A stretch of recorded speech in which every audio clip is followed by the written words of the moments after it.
हल्द्वानी शहर की दीवारों को आजकल खूबसूरत रंग बिरंगी पेंटिंग से चमकाया जा रहा है। एमबी इंटर कॉलेज और सामने स्थित इसके ग्राउंड की दीवारों पर पेंटिंग बनाई जा रही है।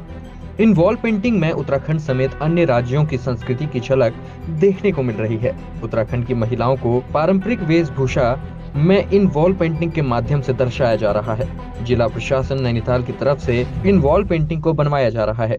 आजकल आपको हल्द्वानी में खूबसूरत वॉल पेंटिंग देखने को मिलेगी। महिला सशक्तिकरण को बढ़ावा देने के लिए जिन महिलाओं की मुख्य भूमिका समाज में रही है, खासकर उन महिलाओं की पेंटिंग आपको देखने को मिलेगी। इसके अलावा हर राज्य की संस्कृति, जैसे कुमाऊनी में महिलाओं का पिछौड़ा, वैसे ही अलग अलग राज्य के अलग अलग वेशभूषाओं को यहाँ पेंटिंग के जरिए दर्शाया जा रहा है। गुजरात की पारंपरिक वेशभूषा चोरनों और केडिया को भी वॉल पेंटिंग के जरिए दर्शाया गया है। वैसे ही पंजाब में रहने वाली महिलाओं की वेशभूषा को यहाँ दिखाया गया है। जो भी यहाँ से गुजर रहे हैं वो एक बार तो जरूर रुककर इन्हें देख रहे हैं। उत्तराखंड की लोक गायिका बसंती बिष्ट की भी यहाँ तस्वीर बनाई गई है। साथ ही उत्तराखंड की पहली महिला जो ढोल बजाती है, वर्षा डंगवाल, उनकी भी वॉल पेंटिंग बनाई गई है। ललित कला कबड्डी कुसुम पांडे बताती हैं कि महिला सशक्तिकरण को बढ़ावा देने के उद्देश्य से सारी वॉल पेंटिंग तैयार की जा रही है। स्थानीय लोगों के मुताबिक जिला प्रशासन की तरफ से की गई यह पहल बेहद सराहनीय है, क्योंकि वॉल पेंटिंग के माध्यम से आने जाने वाले लोग अन्य राज्यों की वेशभूषा और संस्कृति के बारे में जानने का प्रयास कर रहे हैं। इससे हमें दूसरे राज्यों की संस्कृति, खान पान, वेशभूषा और उत्तराखंड की संस्कृति के बारे में भी जानने का मौका मिलेगा। तो वॉल पेंटिंग यहाँ पर बनी हुई है सर, तो ये मुझे लगता है कि हल्द्वानी शहर का एक सबसे खूबसूरत हिस्सा बनने जा रहा है यहाँ पे। और हमारे एमबी इंटर कॉलेज और ट्रस्टी की आमने सामने जो दीवार हैं, उन दीवारों जो कंप्लीट वॉल पेंटिंग यहाँ पर जो अभी तक चित्रण उसका लगातार जारी है।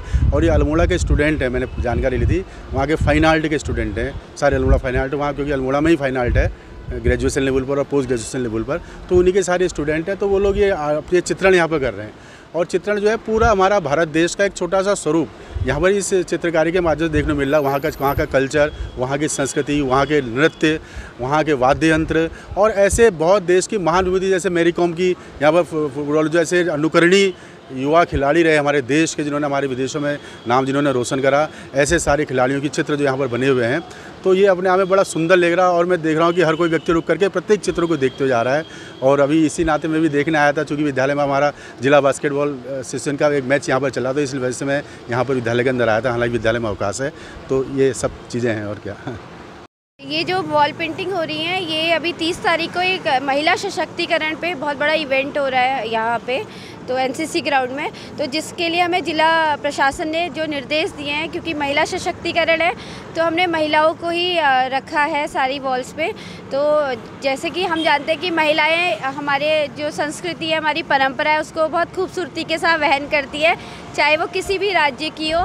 तो आप देखेंगे जैसे इस एक वॉल पे आपको हर राज्य की महिलाओं की संस्कृति, वहाँ के परिधान, वहाँ के डांस, और बैकग्राउंड में वहाँ का जो आर्किटेक्ट है या वहाँ की जो फेमस चीज़ें वो बनी हुई दिख रही हैं। और जो उसके दूसरी साइड की दीवारें हैं, वहाँ पे हमने अपने उत्तराखंड की पहाड़ की महिलाएं, जैसे धारचूला, मुंशियारी, पिथौरागढ़ या गढ़वाल में हम जौनसार, भाबर, तो उस वहाँ की महिलाओं के जो भी वहाँ के फेमस कार्य होते हैं, जैसे सूत काटना या रिंगाल से टोकरी बनाना या रुपाई करना या जो भी वो काम करती है, तो उसको हमने उसके कल्चरल उस क्षेत्र की वेशभूषा के साथ उसको दिखाने की कोशिश की है।